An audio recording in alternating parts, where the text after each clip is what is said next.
Well, hello all you fish geeks. It's Dan, your friendly fishmonger from dansfish.com, and I have something pretty cool to show you today, which is my albino Corydoras Aeneas spawned. They're not a difficult species to spawn by any means. They're probably the first Cory that most people spawn, but every time they spawn it's a ton of fun. So I want to show you what's going on here, and then I want to show you how to take care of the eggs and how I do that, and then I'll do another video later about taking care of the fry and raising them up. So let's take a look. So this is the tank. It's a 75-gallon tank. You don't need it to be that big by any means, but it's what I happened to have them in. And here are all the eggs. All these little white circles up on the glass and the silicone in this corner. These are all eggs, and I counted them and I got up to 125 and I quit. So there's a good number of eggs there. I noticed them being frisky last night. Then this morning I saw the first eggs, and it looks like, are they still, I think they're done. They're at the point where they're really concentrating on trying to eat them, so I'm going to take these eggs and process them. Okay, so I'm going to show you how I get these eggs out of the tank. Before I do, what I'm going to do is take them out of the tank and put them in this, which is just a little container of water.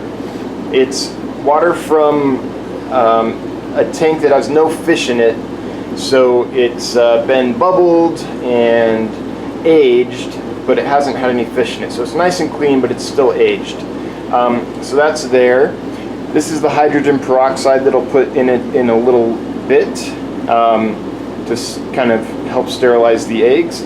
This is the turkey baster that I'll be sucking the eggs up with. And this is the card that I will be using to scrape the eggs off the glass. You can use a razor blade too, but so many of these eggs are on the silicone that I don't want to use a razor blade. So I thought it was apropos, little Petco gift card I got for my birthday. Thank you, Aaron and Dan, so much for that. And what I'm going to do is take this card and I'm going to scrape the eggs off with it. Okay, and I'm going to go under and kind of try to lift them up and just pull them off the glass. They're pretty darn tough, so you don't have to worry too much about damaging them. You want to be gentle, but and a lot of them will stick to the card itself, but I just have this turkey baster to squirt up any that don't. Okay. Then I'm going to gently roll them off this card and into the water. Now these are really, there's one on my thumb here. These are really tough eggs. They can handle a lot of abuse.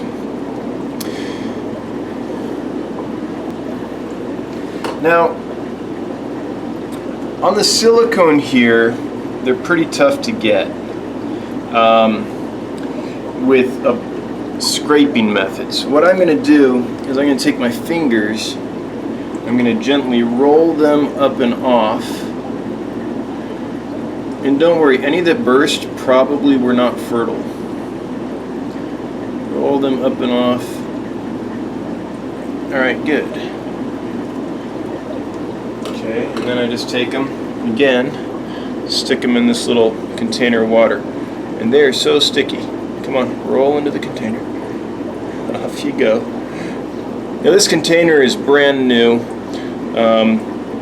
If your container isn't, whatever you use, make sure it's clean. Really, really clean. Keep them as clean as you can. Okay, so I don't know if you can see them in here, but I think I'm going to continue doing this, and I'll check in a moment when I'm done. All right? All right, so let me show you some here. So here's the egg container, and see all those? That is a ton of Corydoras eggs, just so many there. And I thought I was done, but then I checked the tank again and look at what was on the back side of the sponge filter. There's another, I don't know how many tons of eggs. And then in the spawning mop, they put a bunch of eggs. And then on the back glass of the aquarium, there's a bunch. So I'm gonna keep picking. I think we're gonna have a couple hundred here before all is said and done, I think. So this is gonna be a pretty good haul. And there's only 2 females in there that were spawning, just 2 massive females. The rest are immature females or males. So from 2 females, maybe a couple hundred eggs. So if you can imagine how bulky they were before they spawned. Yeah. All right, here's the final tally. Has a ton of eggs in there. I'm not going to count them. If you want to, be my guest and let me know, but I ain't gonna. Let's just say a whole lot of eggs in there. So finally got them all picked. It took a while. I kept finding more and more and more and more. I thought there were only a couple in that spawning mob, but as I went through it, they just kept coming and coming and coming. So anyway, what I'm going to do now is put a little disinfectant in there to help the eggs. So this is just hydrogen peroxide, 2%, like you would get at, you know, any grocery store or pharmacy. And I'm going to put in 5 drops. 1, 2, 3, 4, 5. And I'm going to do that, change the water, like 100% of the water, or as close to it as I can get without, you know, dumping the eggs out. And put in 5 more drops of hydrogen peroxide, and I'm going to do that 2 to 4 times a day, depending on my schedule. Keep changing the water just without the hydrogen peroxide addition once they're hatched, and we should have a bunch of little Corys. Once they're free swimming, it's going to be awesome.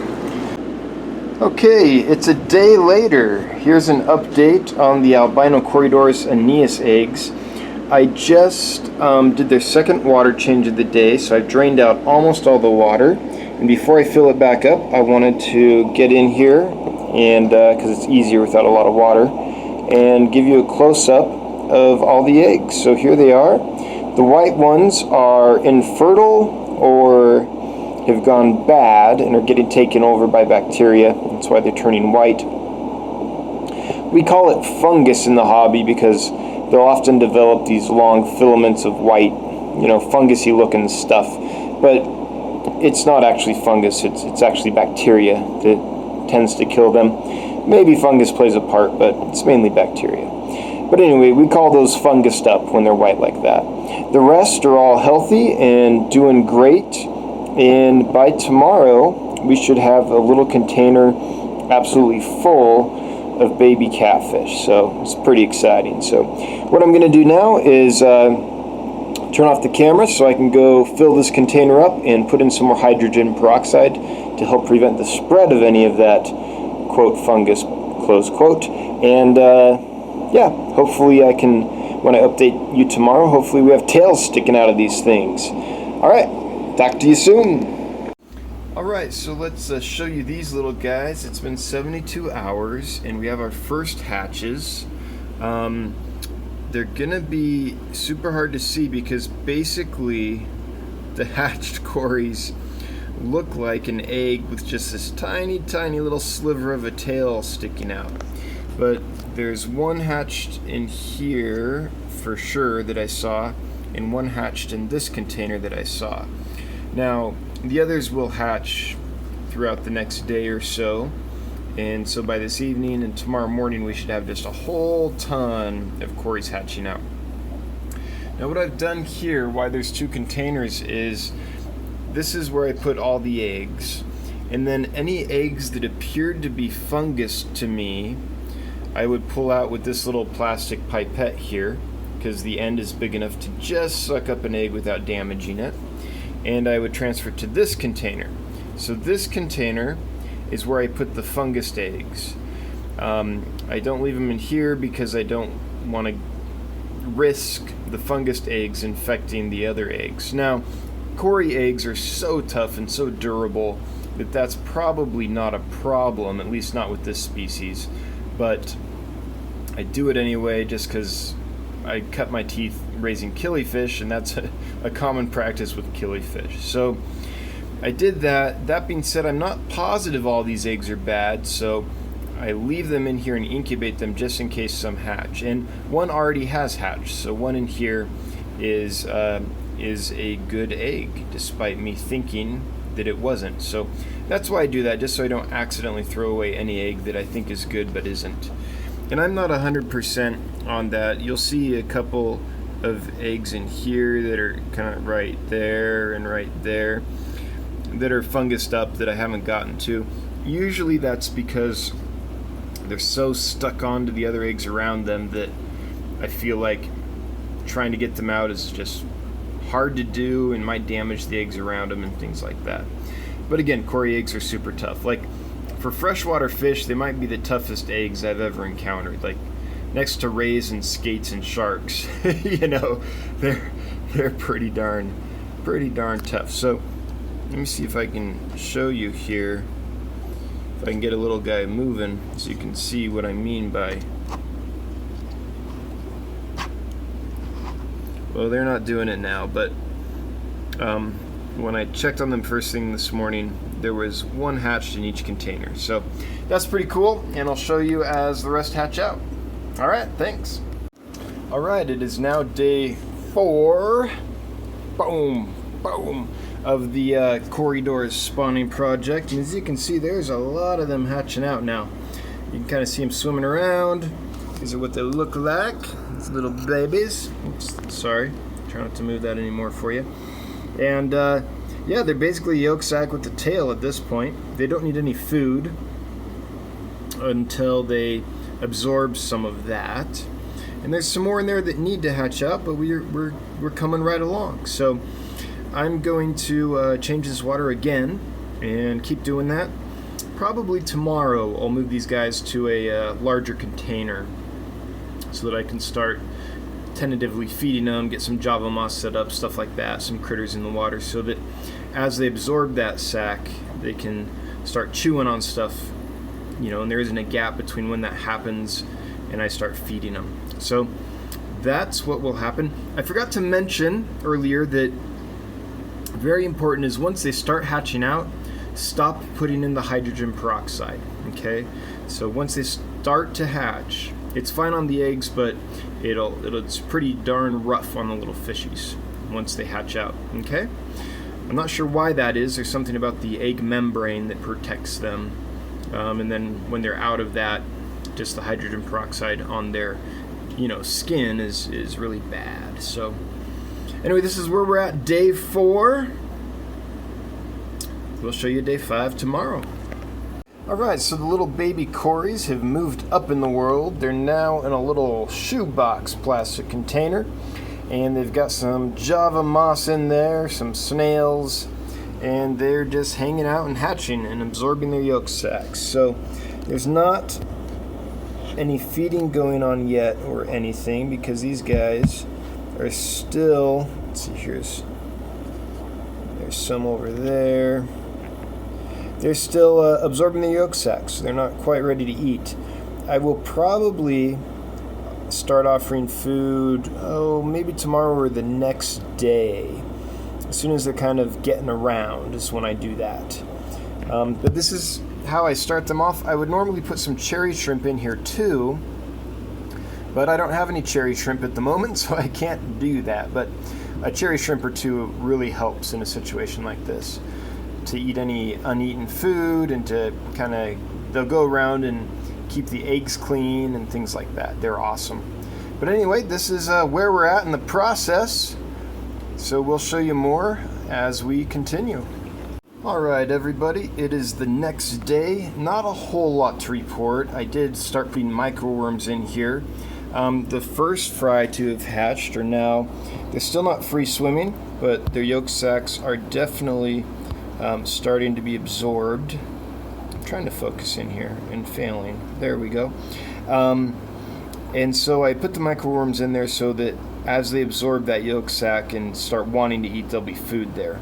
Again, I change the water so frequently, so much, that I don't have problems with waste developing in the tank if they don't eat the microworms, because I change pretty much 100% of the water several times a day, so that's not an issue.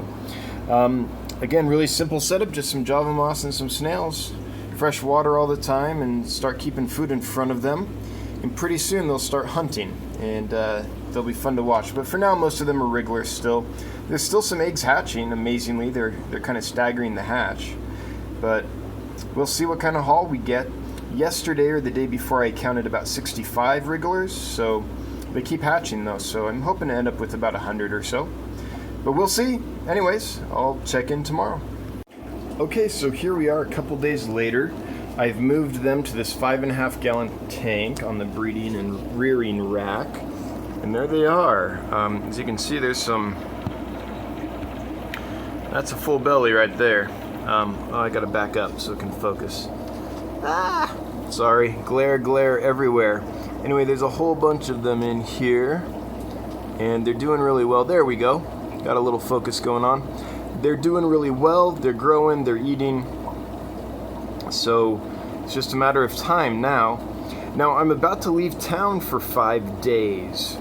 And I don't have anyone to take care of these guys. So that puts a little trick on how to do this. So my plan is to move them from this 5.5 gallon over to this empty 30 gallon breeder tank. I've got a colony of blackworms going in here, and snails and scuds and things like that. So the basic plan is to put them in here. I'll put a fresh pellet of food in there right before I go, and hopefully that will be enough to sustain them until I can get back. So once I put them in here, I'll never get them out again. So this is going to be where they're going to be growing out for a while. So that's the best plan I could come up with. Hopefully when I get back from this trip, they're still doing well. We'll see. So I'll let you know.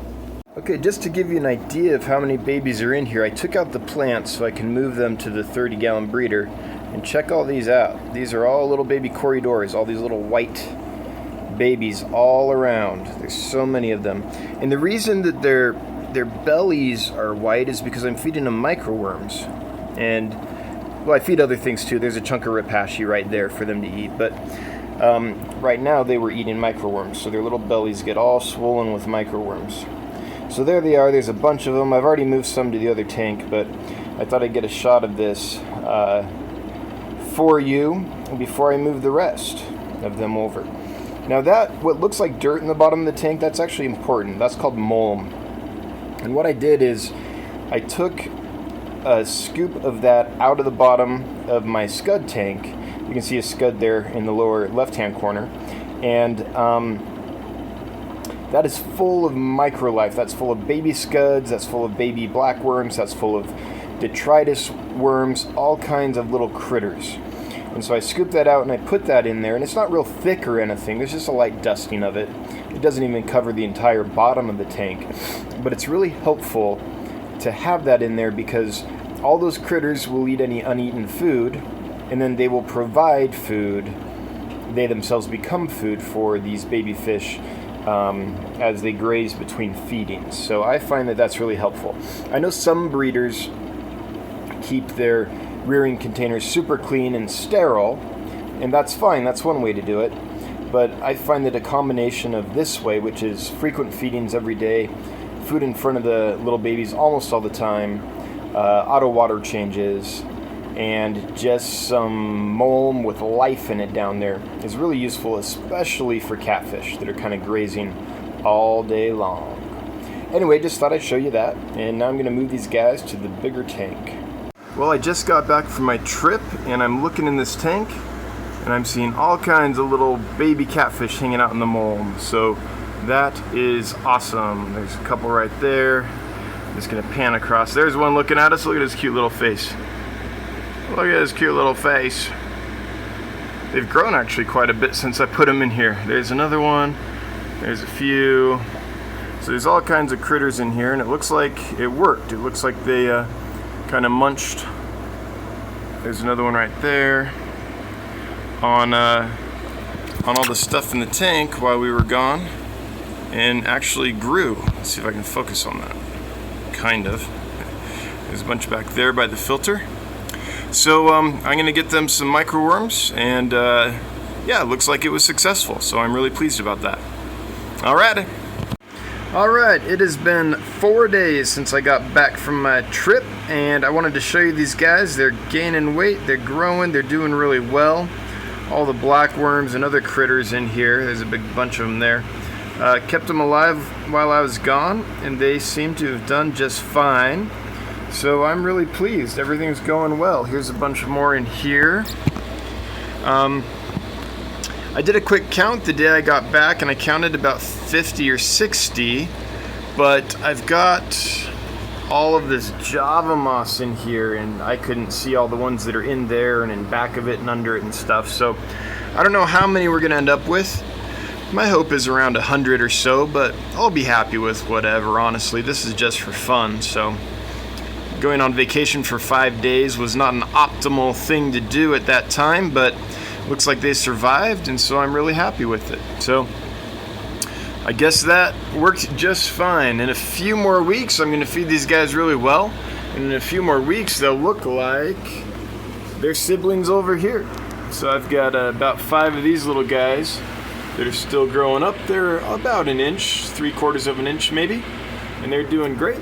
And so give us a few weeks. It's just a matter of feeding, and we'll have more about that size going on. Anyway, that's a wrap for now, at least, on spawning and raising these Corydoras and Albino. I know they're not like a rare fish. In fact, they're probably the most common catfish that there is, but they're still just a ton of fun to spawn and grow up. So if you've got a few, they'll probably spawn for you too. They're pretty easy. Anyway, until next time, I hope you have a good one. Bye.